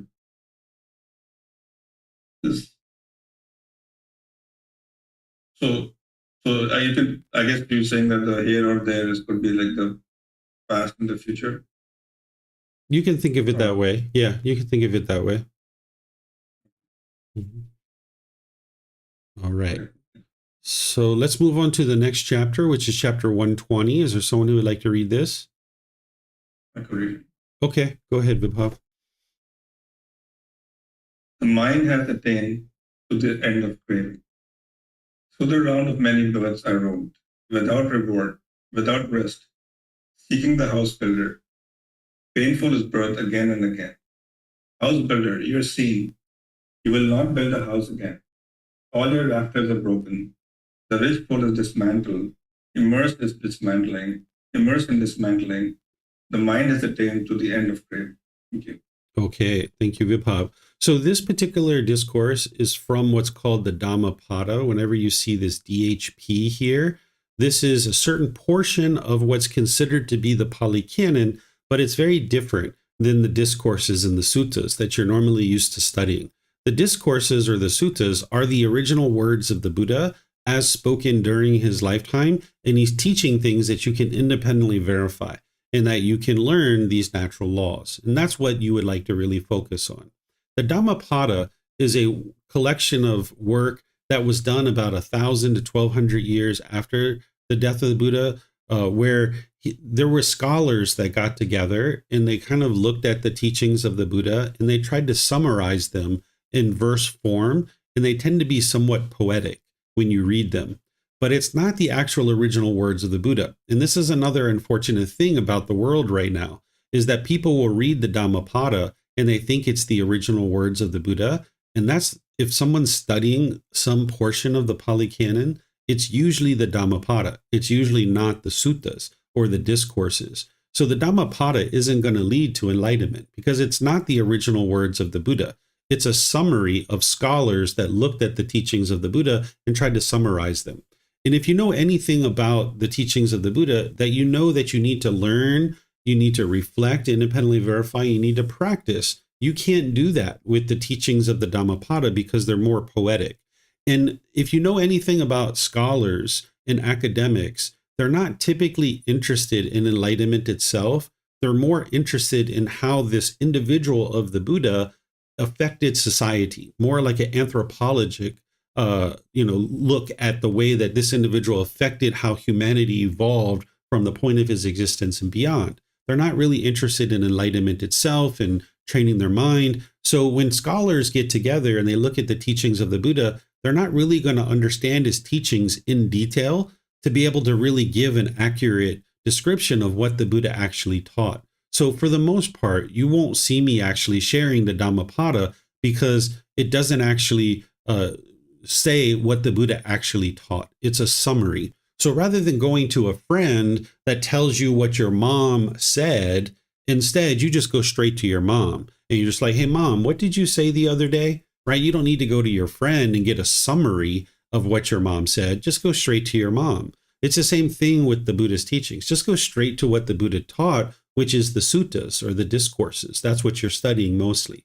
But every once in a while, there's a certain part of the Dhammapada that rings true. And it's kind of interesting to study it because it's a little bit different than the original suttas and the discourses. And that's what this is. So here, this is a summary from scholars that are trying to summarize what the Buddha said, and they're doing it in a more poetic way. And it's an interesting thing here. It says, through the rounds of many births I roamed, without reward, without rest, seeking the house builder. And this is true. Through many lives, we just roamed and wandered through the cycle of rebirth. We weren't getting any reward. In fact, we were experiencing discontentedness and frustration and agitation. We weren't experiencing any rest. We were just constantly on the go, chasing our cravings, desires, attachments. And we're seeking this house builder, meaning the body is the house that we're seeking to continue to have existence over and over and over again. And then painful is birth over and over and over again. You won't really find any babies that come out laughing, right? You won't see any mothers who are in labor who are laughing, right? It's painful to deliver. For anybody who's either delivered or anybody who's been involved in that process, birth is painful again and again and again for the mom and also for the child themselves. That's why we come out crying, because right away we have craving, desire, attachment when we're in the womb, and when we come out, we experience that big impermanence, and now we start crying right away when we come out. We're discontent because we have craving when we're born. So this house builder, you've been seen, right? You're seen. The Buddha saying, hey, I see what's causing this life to come over and over and over again, at least the summary, right? The Buddha's saying here, and what they're summarizing is, hey, I see what's building this house. I see what's leading to this rebirth. It's you, craving, desire, attachment. I can see that you're the one who keeps causing this life to occur over and over and over again. You will not build a house again. You will not actually create another life. All your rafters are broken, the ridge pole dismantled, immersed in dismantling, because the mind has attained the end of craving. By eliminating the craving, desire, attachment, you've eliminated the causes and conditions that are leading to the taking up of this life over and over and over again. So that's what this is saying in a summary format, more poetic, and not necessarily the exact words of the Buddha, but it actually rings true here. And it's interesting to study. So let me know what questions you guys have here. Looks like Samantha has a question. Go ahead, ma'am. Thank you, teacher. Yes, I have a question about your explanation of this chapter. Down very close to the end, being born into the human realm means there have already been countless previous births. The vast majority of all rebirths occur out of the animal realm into the human realm. What is it that animals are able to do to have an improved rebirth into the human realm? Oh, okay. So these natural laws of existence are affecting every being, whether we're aware of it or not. And as an animal, even though they can't sit down in a Four Noble Truths discussion, they can't learn the Eightfold Path, they can't meditate and all these other things, they are making certain decisions through their consciousness. And this is why if you look at a pack of animals, you'll have some packs of animals that have a lot of, or not a pack, but an individual in the pack will have a lot of stress, a lot of anxiety, be bitter and harsh and hostile. But you can have another animal who's part of this pack that is more loving and kind and warm and gentle, because at some point in their evolution, either in that existence or previous existences, they have extinguished some of their craving, anger, and ignorance to a point where they have a little bit more warmth, a little bit more compassion or loving kindness, right? They're not necessarily directly understanding what they're doing and that it's helping them to get to an improved rebirth, but that's what's occurring. So, if you've ever been around lots of different animals, you've probably seen what I'm talking about, which is different animals will have a different state of consciousness. And as they're experiencing life, they can purge some of this pollution, not all of it, but they can kind of reduce their central desire just a bit. They can reduce their ill will a certain amount. They can reduce some of these things. And that's going to help them to get an improved existence within the animal realm or out of the animal realm and into like a human existence. Thank you. You're welcome. Also, I was going to add that, with animals interacting with humans as much as we have been, this is also helping a lot of animals to get from the animal realm into the human realm as well, because human beings are helping them to be able to learn to become more warm and gentle and friendly and more domesticated is what we would say. But really what they're doing there is they're helping the owners of the pets, and the people who are caring for the pets are helping the animals to purge some of that pollution of the mind. Okay, I don't see any other questions. So here's chapter 121, and it looks like maybe Vibhav, you have a question or you'd like to read? I can do both. I had a question about just the statement you made right now, when you said about the animals, because probably like dogs and cats, which are like probably the most domesticated animals, and the pet owners are basically helping them become more warm and kind and gentle. But also, as you've previously said, that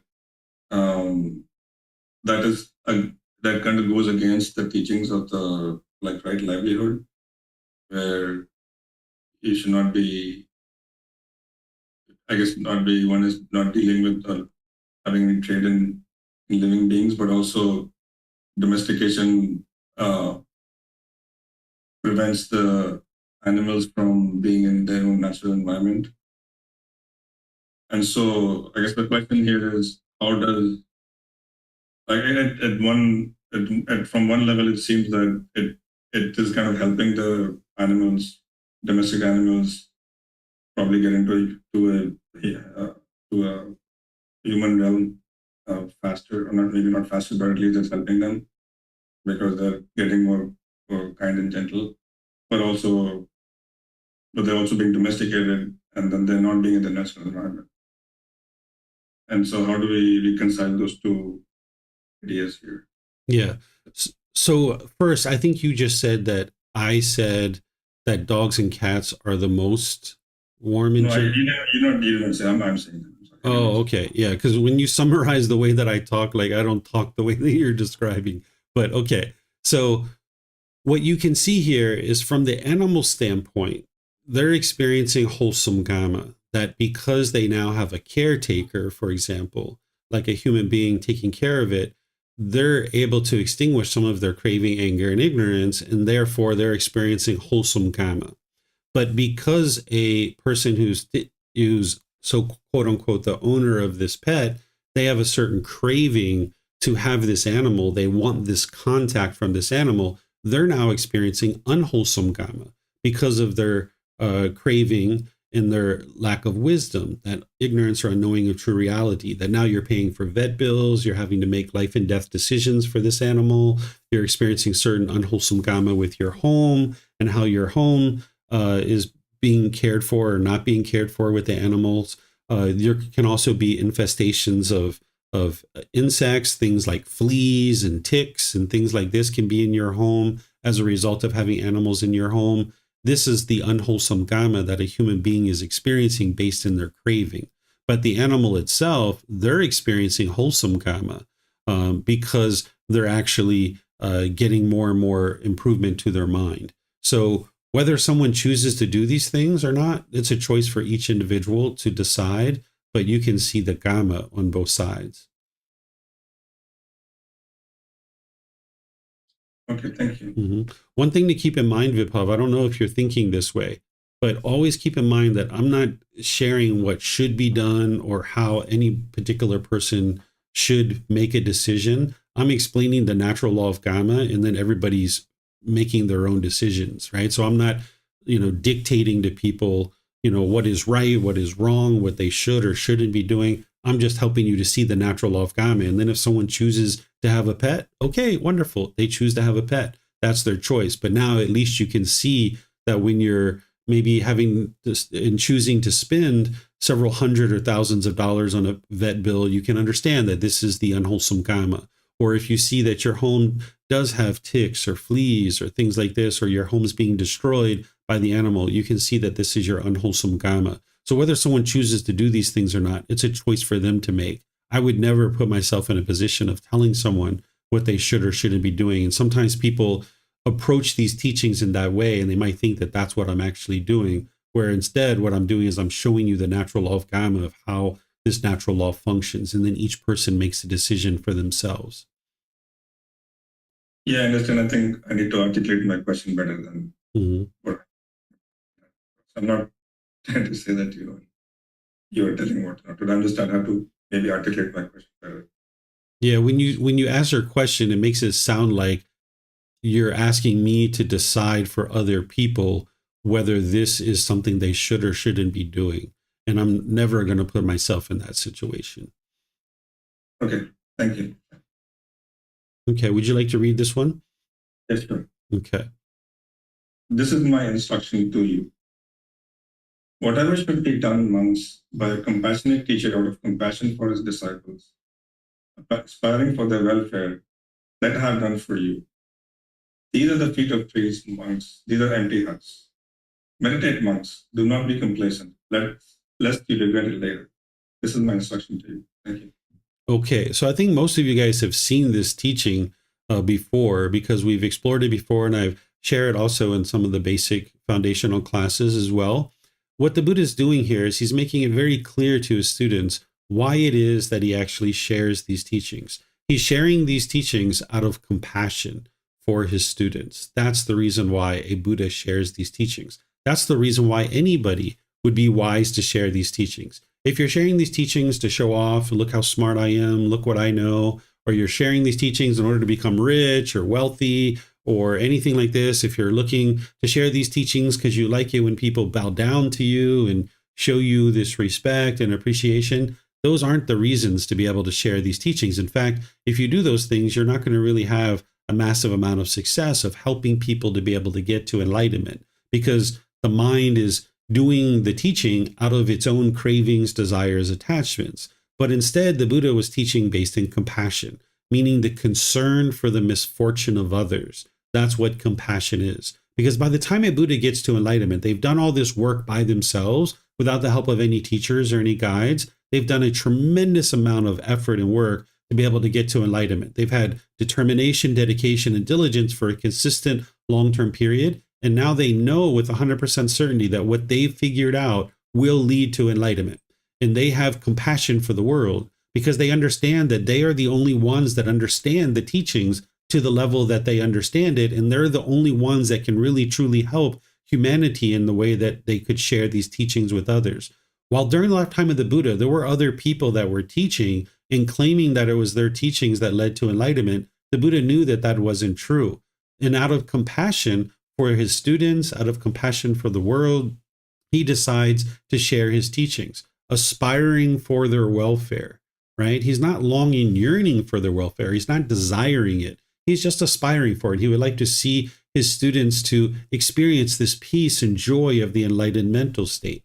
And he's done certain things to be able to help his students. And oftentimes oftentimes a student doesn't understand why their teacher does the things that they do, because in the unenlightened state, a teacher who would be enlightened like the Buddha, he's going to need to do things that the students aren't going to necessarily understand in order to be able to help that student to be able to, say, eliminate sensual desire or eliminate the ego or eliminate certain things in the mind. And the student might not understand what the teacher is doing 100%. So this is the Buddha just making it very clear for his students, like, hey, these things that I'm doing in order to be able to help you, not just teaching you, but there's other things that a teacher will do to be able to help their students to progress towards enlightenment. Hey, I've done all those things that you may not understand. I've done it out of my welfare and interest in seeing you be well and this concern for your misfortune. And then he directs his students saying, hey, go meditate, because if you don't meditate, you're going to regret it later. Because when you're angry, when you're frustrated, when you have stress and anxiety, when you have difficulties falling asleep at night, when your relationships are struggling, you're going to regret having not meditated. So don't be complacent or you're going to regret it later. This is one of the only things you'll ever see from the Buddha where he's kind of edging you along and saying, hey, it would be wise for you to be practicing these teachings. You won't see him guilt shaming or fearing people into learning the teachings. You won't see him putting pressure on people to learn the teachings. This is the only thing you'll ever see where he's kind of like, okay, it would be wise for you to do some meditation and to learn, because otherwise you're going to regret it later. Let me know what questions you guys have here on this chapter.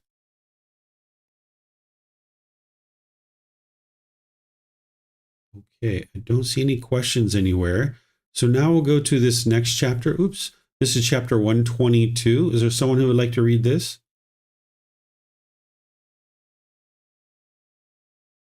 Okay, Samantha, go ahead, ma'am.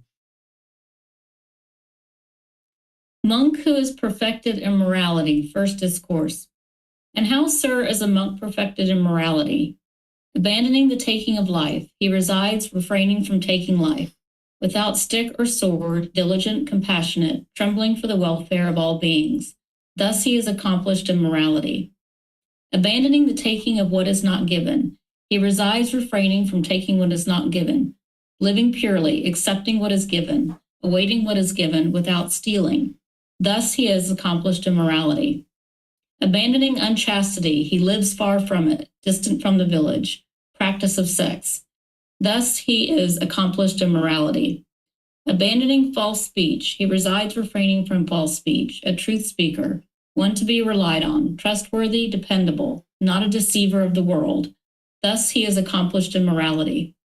Abandoning malicious speech, he does not repeat there what he has heard here to the damage of those, or repeat here what he has heard there to the damaging of those. Thus he is a peacemaker of those in conflict, and an encourager of those to come together, rejoicing in peace, loving it, finding joy in it, one who speaks up for peace. Thus he is accomplished in morality. Abandoning harsh speech, he refrains from it. He speaks whatever is blameless, pleasing to the ear, agreeable, reaching the heart, courteous, pleasing and attractive to the multitude. Thus he is accomplished in morality. Abandoning idle chatter, he speaks at the right time, what is correct and to the point, of teachings and discipline. He is a speaker whose words are to be treasured, meeting the needs of the occasion, well thought out, well defined, and connected with the goal. Thus he is accomplished in morality. All right. Thank you, Samantha. These are all very straightforward. I'm just going to see, do you guys have any questions? Because these are mostly mapped to the 5 precepts, and more specifically, the 8 precepts. But there's some other details here too. But I think you guys have all learned this in the other courses that I've taught, other programs. But let me know if you guys have any questions here. Okay. So we're going to move on to this next chapter. But one thing I'll say, because we're going to be seeing a bunch of chapters here about a monk who is perfected in morality, understand that when you see this particular chapter, that you shouldn't look at it in isolation.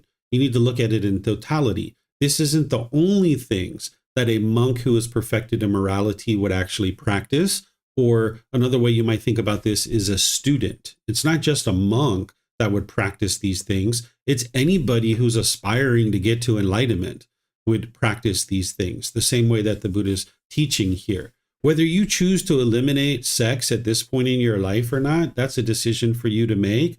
I think you guys have heard me talk about this. If you need to discuss it, we can discuss this in more detail.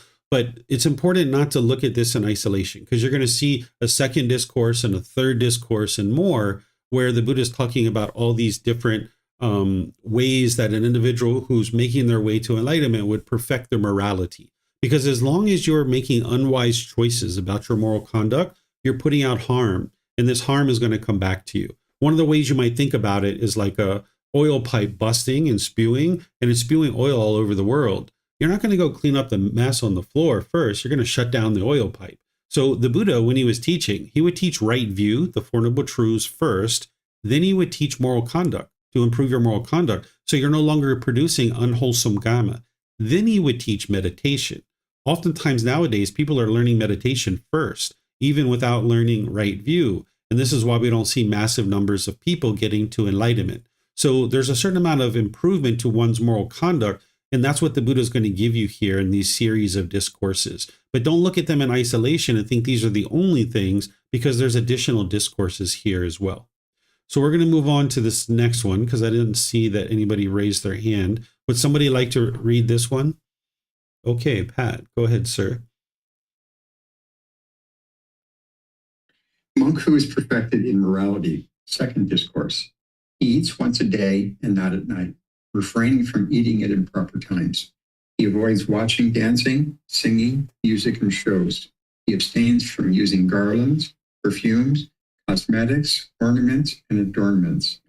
He avoids using high or wide beds. He avoids accepting gold and silver.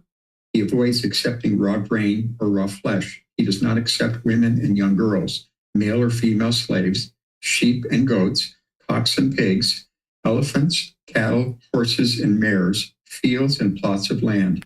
He refrains from running errands, from buying and selling, from cheating with false weights and measures, from bribery and corruption, deception and insincerity, from the wounding, killing, imprisoning, highway robbery, and taking food by force. Thus, he is accomplished in morality. All right. Thank you, Pat. So here we've got a few things to talk about. The Buddha would teach his ordained practitioners to eat once a day. This was a way to train the mind to not eat based on emotion, because they would eat before midday. And this isn't something that you have to do in order to get to enlightenment, is eat just once a day, but you do need to eliminate eating based on emotions and forming feelings based on food. So if you're eating just once a day, and let's just say at 2 p.m. or 3 p.m., you've had a certain conversation and you're feeling sad or frustrated, then your mind can't eat because you have this, this guidance that you're only eating once a day. So that's why the Buddha did that, is that he was teaching countless people and he was guiding them how to get to enlightenment through this ordained lifestyle of just eating once a day. It also is taught to ordained practitioners to eat once a day because it doesn't put strain on the household practitioners to be able to support the ordained practitioners eating. Because if the ordained practitioners ate 3 times a day, that would be a lot of food for the household practitioners to provide. So there's multiple reasons why the Buddha did this. And it also helps the body to digest the food by not eating late at night, that you can digest your food early and you're not going to have difficulties falling asleep when your food is trying to be digested. So the Buddha talks about refraining from eating at improper times. One of the ways that you could think about this as an improper time of eating would be when your mind is based in emotions and you're just eating based in emotion. The Buddha teaches, you'll see in other discourses, to eat enough in order to remove the hunger pains, that you're not gorging in food and just eating just for the sake of eating, but you're eating just enough to sustain the health of the body. And that is what you would ultimately like to work towards. He also taught his ordained practitioners to avoid dancing, singing, music, and shows, because the mind, when it's indulging in these things, it can go up and down and up and down. In fact, oftentimes people will describe a very good artist who has produced a certain performance, that if there's emotions that are elicited in the mind as part of the performance, that was a great performance, right? So it's very challenging for the mind to be able to be trained to the point where you're not experiencing conditioned pleasant feelings or painful feelings, or neither painful nor pleasant as a result of these things. But in the household life, you can actually train your mind to distance yourself from these things for a period of time. And then when your mind has eliminated the craving, desire, attachment, you'll be able to actually do things like dancing and singing and music and shows and things like that. But you've eliminated your craving, desire, attachment. And now your mind can enjoy these activities without conditional pleasant feelings. But as an ordained practitioner, they wouldn't do those things at all if they're practicing the teachings of the Buddha closely. Then he talks about abstaining from the use of these things related to the body: garlands, perfumes, cosmetics, ornaments, and adornments. This is to help you realize non-self. This is a wise thing to do. Again, going away from it for an extended period of time. Train your mind to go out into the world and not base your inner feelings on how people are perceiving you based on these things. But then after you've done that for an extended period of time, you might decide to use some of these things occasionally, but your mind isn't longing, yearning, and craving and basing feelings on that. When he talks about avoiding high or wide beds, this is to eliminate conceit. This is wise for a household practitioner to sleep on the floor. You can just put your mattress straight down on the floor. You don't even need a box spring or a frame or any of that kind of stuff. If you can put your bed straight down on the floor, that's ideal. And it sounds kind of strange for some people that haven't necessarily tried this, but going down into the bed and getting up out of the bed each day does affect your mind. People can't imagine how that would do that, but that actually does affect the health of your mind, that it helps you eliminate conceit. And that's why the Buddha taught that. He taught his ordained practitioners to not accept gold and silver, which this was the currency of the time, because the mind can actually have craving, desire, attachment for increased levels of wealth. But as a household practitioner, you can train your mind to eliminate that craving, desire, attachment to money, and you can still have money. And nowadays, ordained practitioners have money too, but they need to train their mind to eliminate the craving, desire, attachment for it. And then he taught to avoid accepting raw grain and raw flesh. I'm not quite sure why it was raw grain that someone wouldn't accept. I understand the raw flesh because of the killing of an animal, and there can be disease and bacteria in that. Maybe it's because that ordained practitioner isn't cooking. They don't typically cook for themselves. Maybe that's what it is. But I understand the raw flesh, and you're going to potentially have these things depending on how you structure your life. He doesn't accept these beings. This is something that the Buddha didn't accept, and he encouraged ordained practitioners not to accept these as offerings as well. Women, young girls, slaves, and other animals and so forth. He also didn't accept plots of land, which is part of the building of material wealth. Again, as a household practitioner, you're going to have land perhaps that you own. You just need to learn how to not base your feelings on that. And then ordained practitioner, they're not running errands, buying and selling and stuff like that. As a household practitioner, you're not going to run errands, but you will need to do errands. You'll need to do various tasks, and you'll need to do buying and selling. But you'll just need to train your mind to not do that with craving, desire, attachment. And then, of course, you're not interested in doing any cheating with false weights or measures. You're not interested in being involved in bribery or corruption, deception or insincerity.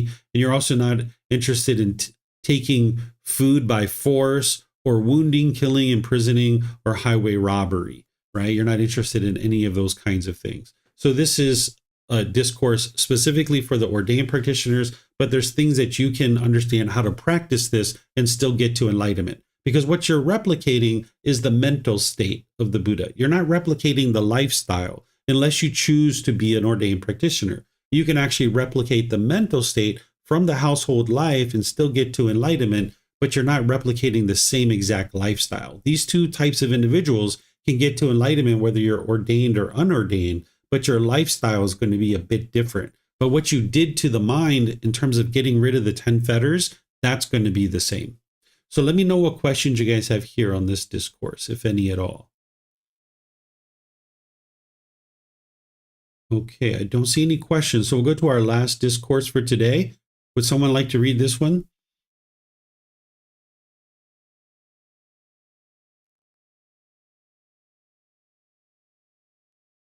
Okay, Vibhav, go ahead, sir.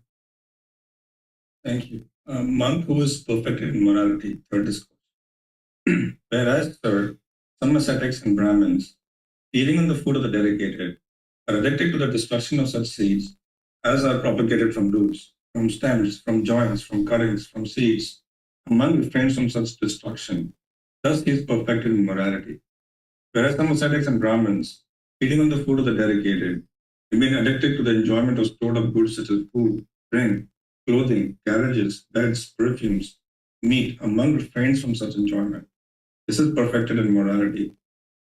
Whereas some ascetics and Brahmins, feeding on the food of the dedicated, remain addicted to attending such shows shows as dancing, singing, music, displays, recitations, hand music, cymbals and drums, fairy shows, acrobatic and conjuring tricks, combat and elephants, buffaloes, bulls, goats, rams, cocks and quail, fighting with staves, boxing, wrestling, sham fights, parades, maneuvers, and lit reviews. A monk refrains from attending such displays. Thus, he is perfected in morality. Whereas ascetics and Brahmins, feeding on the food of the dedicated, make their living by such base arts, such wrong means of livelihood as palmistry, divining by signs, portents, dreams, body marks, mouse knowings, fire oblations from a ladle of husks, rice powder, rice grains, ghee or oil, from the mouth or of plot, reading from the fingertips, house and garden lore, skills and charms, ghost lore, earth house lore, snake lore, poison lore, rat lore, bird lore, crow lore, foretelling a person's lifespan, charms against animals, knowledge of animals' cries. A monk refrains from such base arts and wrong means of livelihood. Thus he is perfected in morality. Whereas some ascetics and Brahmins, feeding on the food of the dedicated, making their life by such base arts as predicting an eclipse of the moon, the sun, star, that the sun and moon will be on the proper course, will go astray. That a star will go on its proper course, that the star will go on its proper course, will go astray. That there will be a shower of meteors, a blaze in the sky, an earthquake, thunder, a rising, setting, darkening, brightening of the moon, the sun, the stars, and such will be the outcome of these things. A monk refrains from such base arts and wrong means of livelihood. Thus he is perfected in morality. Whereas some ascetics and Brahmins, feeding on the food of the dedicated, make their living by such base arts as predicting good or bad rainfall, good or bad harvest, security, danger, disease, health, or accounting, computing, calculating, poetic composition, philosophizing. Monk refrains from such base arts and wrong means of livelihood. Thus he is perfected in morality. Whereas some ascetics and Brahmins, feeding on the food of the dedicated, make their living by such base arts as arranging the giving and taking in marriage, engagements and divorces, declaring the time for saving and spending, bringing good or bad luck, procuring abortion, using spells to bind the tongue, binding the jaw, making the hands jerk, causing deafness, getting answers with the mirror, girl medium, I'm a heavenly being, worshipping the son of great Brahma, God, breathing fire, invoking the good goddess of luck. A monk refrains from such base arts and wrong means of livelihood. Thus he is perfected in morality. Whereas some ascetics and Brahmins, feeding on the food of the dedicated, make their living by such base arts, such wrong means of livelihood as abusing the heavenly beings and redeeming vows to them, making earth house spells, causing virility or impotence, preparing and consecrating building sites, giving ritual cleansings and bathings, making sacrifices, giving emetics, purges, expectorants and phlegmagogues, giving ear, eye, nose medicine, ointments and counter ointments, eye surgery, pediatry, using balms to counter the side effects of previous remedies. A monk refrains from such base arts and wrong means of livelihood. Thus he is perfected in morality. Thank you. Okay, thank you, Vibhav. So here, this particular discourse, notice the Buddha is prefacing all of this with feeding on the food of the dedicated. What he's talking about here is if you're someone who's walked away from your household life and you're going into this ordained life and you're now accepting donations from household practitioners, your goal here, which you can gather from all of his other teachings, is to be able to get to enlightenment, to learn and train your mind, get to enlightenment. And then the way that you show your appreciation for that food and those donations that your students are giving you you then give them back the wisdom of what it takes to be able to get to enlightenment for themselves. So if someone's feeding on the food of the dedicated, but yet they're doing all these other things that have nothing to do with getting to enlightenment, what has nothing to do with supporting a community of practitioners to be able to help them get to enlightenment, then you're basically wasting this ability for you to be able to now train your mind and get to enlightenment. And the people who are dedicated to give this donations, they're not getting what they really need in this case, which is the understanding of the teachings of the Buddha. So if you're not doing these things, then that means you're perfected in morality. And where this is helpful for you is that if you're going to interact with ordained practitioners, you would like to look for these things, not in a judgmental way, but make sure that if you're going to interact with someone, that you're interacting with someone who's practicing the teachings closely. If you see an ordained practitioner that is doing any of these types of things, then you know that they're not practicing the teachings closely. And why would you support that person? Because you're not going to be able to get the wisdom that you need to be able to get to enlightenment. And of course, when you make an offering to someone, you're not doing it with expectations of getting something in return, but you do need to practice discernment, which is whenever you're making offerings, whenever you're making any decision, that it should always be in wise decision making. That's discernment. So if you're supporting someone who's into these types of things, then you're supporting those types of things. But if you see that the ordained practitioner is perfected in morality, then that means if you're supporting that individual, that then your support is going to be able to help that person and then help many other people be able to get to enlightenment. So there's some things on here that household practitioners would actually do, but they're not feeding on the food of the dedicated. They're actually going to school, they're becoming proficient in that particular skill. They're now charging a fee in order for people to be able to do that particular thing. And that's different than an ordained practitioner. So that's what the Buddha is talking about here. So let me know what questions you guys have on this chapter. Remember, you can put that into Facebook, YouTube, or in Zoom.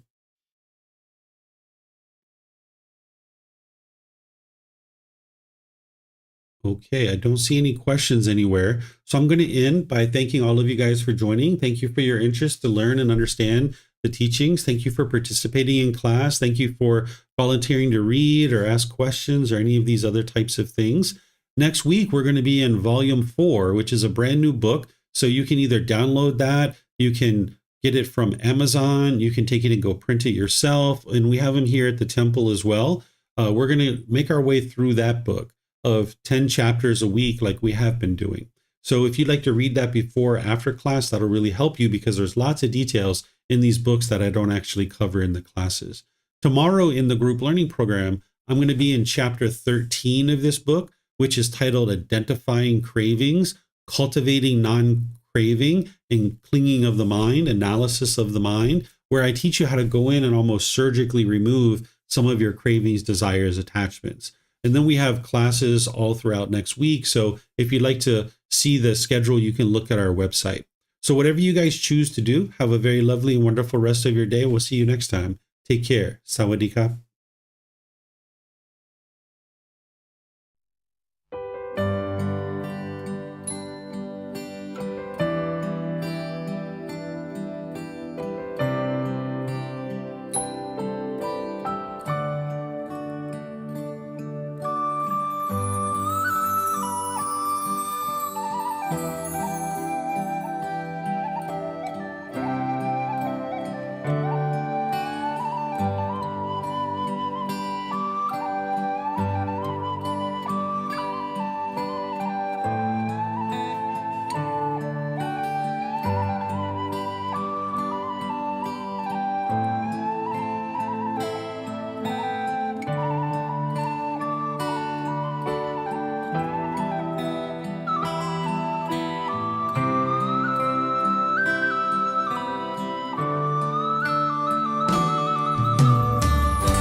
Thank you again for watching. Enjoy your meditation.